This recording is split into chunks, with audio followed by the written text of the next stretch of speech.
अस्सलामुअलैकुम, मैं इब्रार अहमद महर एडवोकेट। 14 मई गुजर गई लेकिन इलेक्शन नहीं हो सका, ना पंजाब में और ना ही खैबर पख्तूनख्वा में। हालांकि आईन पाकिस्तान इस बात के ऊपर बिल्कुल क्लियर है कि 90 दिन के अंदर हर सूरत में इलेक्शन करवाना है।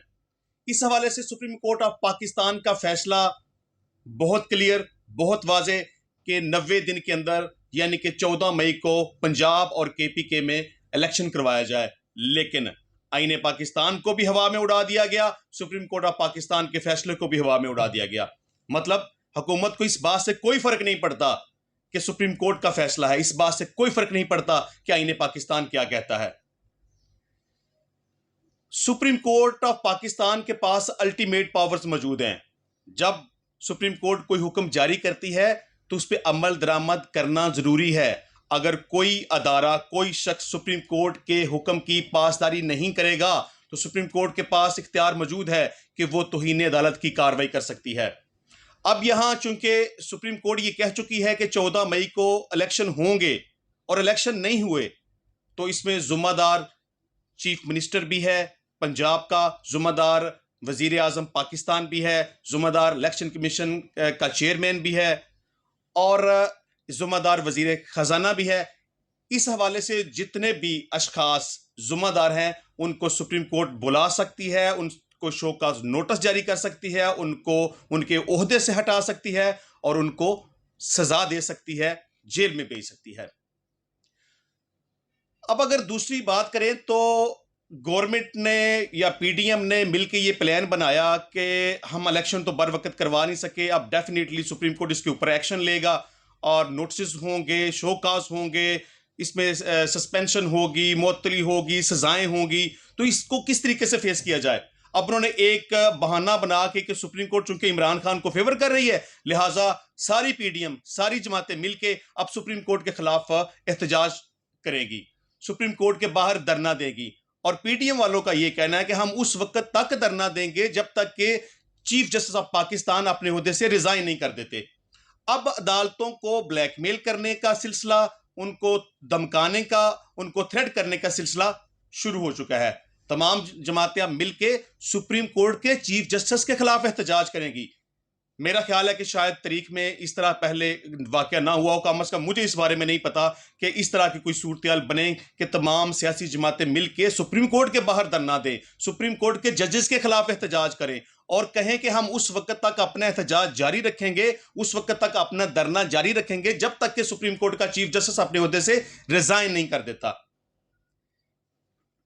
बहरहाल ये एक इंतहाई नापसंदीदा चीज है कि इस बात को बुनियाद बना के कि चूंकि सुप्रीम कोर्ट इमरान खान को फेवर कर रही है, उसको बेजा उन्होंने रिलीफ दिया। हालांकि मैं पहले भी अपनी वीडियो में ये बात कह चुका हूं कि सुप्रीम कोर्ट ने या हाई कोर्ट इस्लामाबाद ने इमरान खान को कोई रिलीफ नहीं दिया। ये तो आम कॉमन सी बात है, हर शख्स के लिए ये रिलीफ मौजूद है।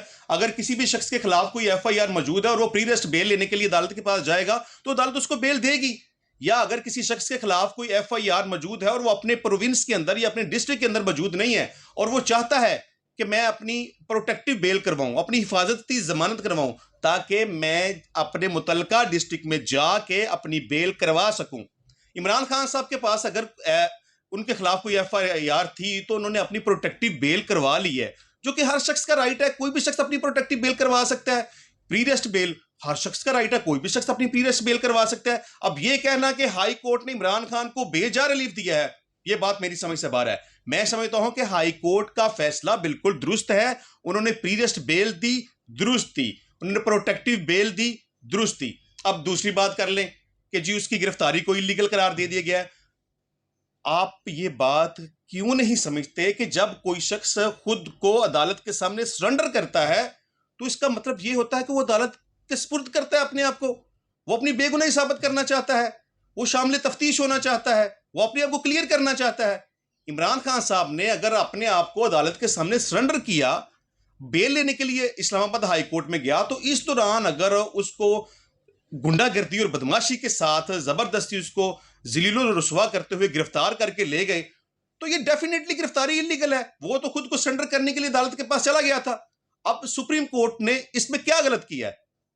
ये पहली दफा नहीं हुआ इससे पहले भी एक दफा हो चुका हुआ है इस तरह की सूरत। मेरा ख्याल है शायद यूसुफ रजा गिलानी साहब के बेटे की बेल का कोई मामला था, तो वो सुप्रीम कोर्ट में बेल लेने के लिए जा रहा था, तो रास्ते में वो उसको पुलिस ने गिरफ्तार कर लिया, तो सुप्रीम कोर्ट ने उस वक्त भी उस गिरफ्तारी को इलीगल करार दिया। इस तरह की सूरत हाल में अगर सुप्रीम कोर्ट ने यह फैसला दिया कि इमरान खान साहब की गिरफ्तारी गलत थी, इलीगल थी, और गैर कानूनी करार देते हुए उसकी रिहाई का हुक्म जारी कर दिया, तो यह गलत नहीं है। ना तो प्रोटेक्टिव बेल लेना गलत था, सुप्रीम अदालत का फैसला गलत था, ना पीरियड बेल लेना गलत था, ना उसकी गिरफ्तारी को इलीगल करार देना गलत था। अब इन बातों को बुनियाद बना के एक महाज बनाया हुआ है अदालतों के खिलाफ, हाई कोर्ट के खिलाफ, सुप्रीम कोर्ट के खिलाफ, और तमाम जमातें, तमाम सियासी जमातें, पीडीएम की, तमाम गवर्नमेंट की जमातें मिलके अब हाई कोर्ट या सुप्रीम कोर्ट के खिलाफ एहतजाज करेंगी और कहेंगी कि हम उस वक्त तक अपना एहतजाज जारी रखेंगे जब तक कि चीफ जस्टिस रिजाइन ना कर दे। बहरहाल वो जितना मर्जी एहतजाज कर ले, लेकिन सुप्रीम कोर्ट का फैसला ना मान के ये पीटीएम वालों ने बहुत बड़ी गलती की है। इसका खमियाजा उनको बहरहाल भुगतना पड़ेगा। सस्पेंशन की सूरत में, शोकाज नोटिस की सूरत में, मुअत्तली की सूरत में, सजा की सूरत में, ये उनको सजा का सामना जरूर करना पड़ेगा।